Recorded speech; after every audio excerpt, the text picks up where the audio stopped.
Pemirsa, masih bersama kami di Hidup Sehat dan kita masih membahas kadar kolesterol tak terkontrol bisa berakibat fatal. Nah, pemirsa, ini masih bersama dengan Dr. Vita Damai. Dokter, ini kan seringkali terjadi serangan jantung ya dok ya. Dan ini banyak banget pakar yang bilang bahwa serangan jantung ini terjadi karena beberapa faktor. Termasuk salah satunya adalah kadar kolesterol tinggi ya dokter ya.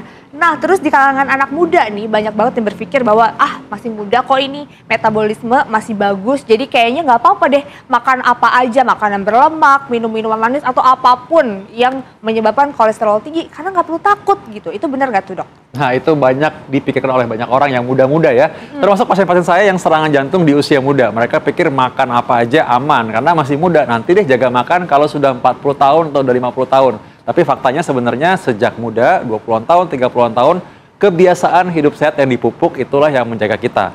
Banyak orang yang misalkan makan sembarangan ya, dia misalkan makan semua gorengan lah, dia makan minum yang manis-manis, lalu dia makan ultra processed food, itu dia suka-suka dia. Akhirnya memang ini yang menyebabkan terjadinya kerusakan pembuluh darah jantung. Sehingga terjadilah plak, muncullah bekuan darah, sampai terjadi serangan jantung yang fatal yang orang kaget. Kok masih muda? Kok tiba-tiba serangan jantung? Padahal ini kebiasaan yang sudah lama karena makannya suka-suka tidak dijaga. Nah dokter, selain makan makanan manis atau makan makanan berlemak, apa aja tuh dok yang harus kita hindari? Nah, sebaiknya memang kita menghindari satu makanan yang digoreng terlalu lama, apalagi dengan minyak yang ulang-ulang, atau makanan yang tadi digoreng tuh dengan minyak yang banyak. Karena ini makanan deep fried, ini bisa meningkatkan peradangan atau inflamasi. Juga makanan dalam kemasan yang sebenarnya tanpa sadar kita nggak tahu nih isinya apa nih. Banyak mungkin isinya tepung, gulanya banyak, terus kita makan begitu aja karena dipakai sebagai cemilan padahal kalorinya tinggi. Lalu banyak yang menyebabkan terjadinya kerusakan pembuluh darah karena adanya bahan-bahan yang memang tidak baik untuk tubuh kita. Juga tanpa sadar kita minum minuman yang manis, yang dalam sekali glek gitu, taunya itu sama kalorinya seperti sepiring nasi. Nah, ini juga bahaya sama karena bisa menyebabkan gangguan metabolisme. Orang yang obesitas, perutnya buncit, padahal sebenarnya isinya radang semua. Orang yang perutnya buncit itu isinya bukan hanya lemak ya, tapi isinya adalah zat-zat radang yang bisa merusak pembuluh darah, meningkatkan risiko serangan jantung, bahkan pada usia muda. Gitu ya dokter ya. Ini itu kayaknya kesukaan aku semua ya, makanan minuman manis, makanan berlemak. Apalagi aku juga suka tidur malam kan dok, begadang harus kerja. Itu gimana tuh dok? Nah ya memang sih, kalau memang kita mesti begadang karena kerja, nah tipsnya sebenarnya apa? Kita pilih makanan ketika begadang itu ya makanannya diatur. Karena tidurnya kan memang terpaksa harus malam kan. Harusnya idealnya memang tidur harus teratur juga dan tidak terlalu malam tidurnya. Tapi kalau terpaksa karena tugas, bukan cuma Intan sebenarnya. Banyak juga orang yang shift-shiftan malam, kerja kantoran yang mesti malam, atau mungkin bahkan dokter dan tenaga kerja medis ya, itu juga harus malam juga. Nah tipsnya adalah pilih makanan yang sehat. Karena tidurnya kita sudah malam kan. Jadi tetap sediakan waktu untuk istirahat cukup. Berikutnya olahraga juga tetap secukupnya sesuai dengan kondisi. Tapi makan kita harus pilih makanan yang sehat juga. Nah tadi kan dokter bilang ada makanan-makanan sehat. Nah makanan yang kandungannya apa aja sih dok nih yang baik untuk kita konsumsi dok? Nah ya, makanan-makanan yang kita konsumsi yang baik adalah yang tidak digoreng. Tapi sebaiknya sih dipanggang atau direbus ya, atau dikukus. Kalaupun digoreng itu sebenarnya bukan goreng yang dalam minyak yang dalam gitu ya. Tapi ya mungkin ditumis sedikit-sedikit boleh, atau minyaknya dipakai sebagai dressing. Nah, tapi memang pemilihannya itu juga penting, pemilihan bahan makanan, bukan cuma cara mengolahnya. Jadi kita pilih misalkan makanan yang proteinnya yang baik itu misalkan dari ikan.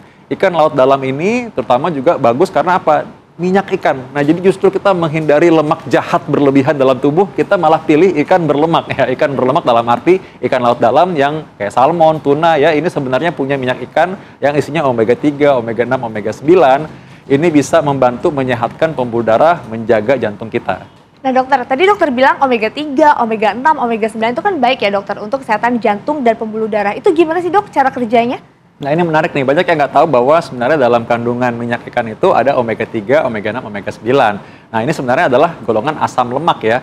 Nah kalau misalkan kita bagi lagi, sebenarnya dalam omega 3 itu ada EPA dan DHA. Ini adalah gabungan dari bahan aktifnya yang bermanfaat untuk pembuluh darah. Jadi dia menjaga supaya pembuluh darah ini anti-inflamasi. Jadi ada anti peradangannya, mencegah supaya tidak cepat rusak, dan juga dia menjaga supaya tetap fleksibel. Istilahnya menjaga supaya pembuluh darah tetap awet muda gitu.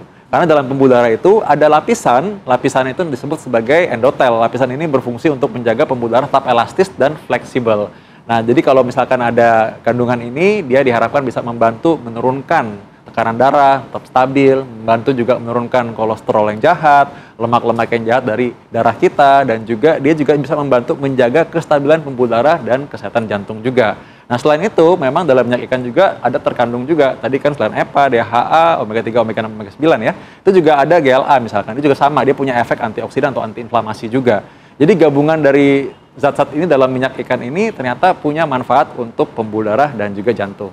Nah dokter, ini kan kadang-kadang dengan di tengah kesibukan kita sehari-hari sulit nih untuk mendapatkan makanan-makanan yang mengandung seluruh zat-zat tersebut yang tadi dokter sebutkan ya, yang baik untuk kesehatan. Boleh nggak sih dok kita konsumsinya dari suplemen? Oh iya, boleh aja dong. Suplemen sebagai tambahan ini memang diperlukan juga kalau orang sibuk kan, jadi boleh-boleh aja.